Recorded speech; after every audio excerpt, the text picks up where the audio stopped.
going on, guys?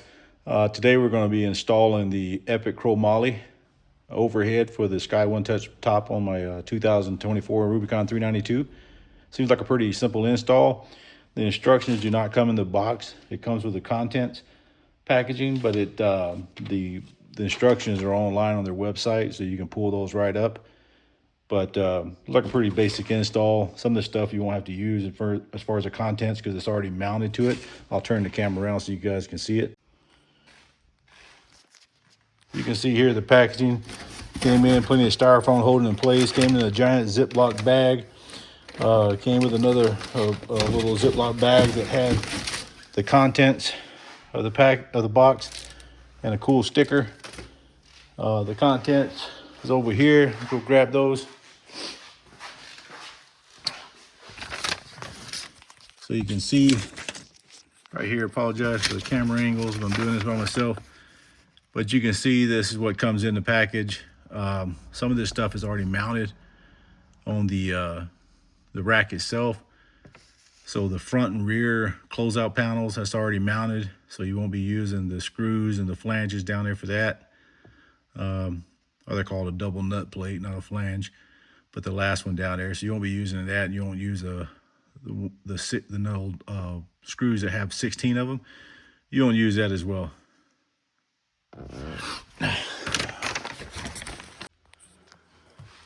So right here you can see this panel here. It's gonna, you gotta take these screws out, and it looks like there's five of them, and then you gotta snap it down and then undo your dome light, which we'll do in a minute, to pull that down, because it's the only way you can get the bolts in, even though there's nothing really blocking it, but that black panel blocks it enough to where you can't just put it in by hand. And then, because I have one of those spider shades on here, I had to loosen up. I take 3 bolts out, 1, 2, and the front one here on both sides, just so I could remove the spider shade bungee cords to open this up, where I could get up here, because this is supposed to still work with that spider shade. You're supposed to be able to go over it and it still should close and open fine. So we'll see. So we'll start removing the panel, and then we'll get this installed and see what it looks like. So once you remove those screws off the panel there, just give it a good tug on a couple places. Don't be afraid to pull, and it'll pop right out. Plastic tabs, it'll pop. And on the instructions, it says to take out the dome light, but based on what I'm seeing, it doesn't like any reason to do so. But I'm gonna look at the instructions and make sure I don't do anything wrong.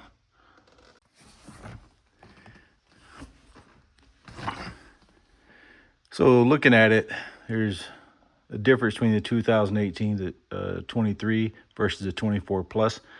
24 plus does appear you remove the dome light separately. You just pull this panel down. You can take it all the way off and just let it hang, which I'm gonna let it hang. And you also don't have any pre-existing bolts in the holes here, so you can just mount this thing right up. So you can see here, all I did was take some double-sided Gorilla tape, supposed to be all weather. Put that on here, then I'll peel the other backing off in a minute. But now we're just gonna put that up there. We'll put the bolts in by hand, get it centered, and then we'll flush this thing down and see how it looks. I gotta button my web shade back up and put my bolts back in my top, and it'll be done for now. Hey, that's it, guys. It's already installed. Tested the Sky One Touch top. Went through fine, went back the other way, back and forth, no issues. Perfect fit. They designed this perfect, mounts right up, no issues at all. All I gotta do now is go back and put drill the holes in if I decide to do that, or that's if I'm gonna go paint it. I haven't decided yet, so we'll see. But if we do, I'll update you guys on it. Appreciate you guys tuning in.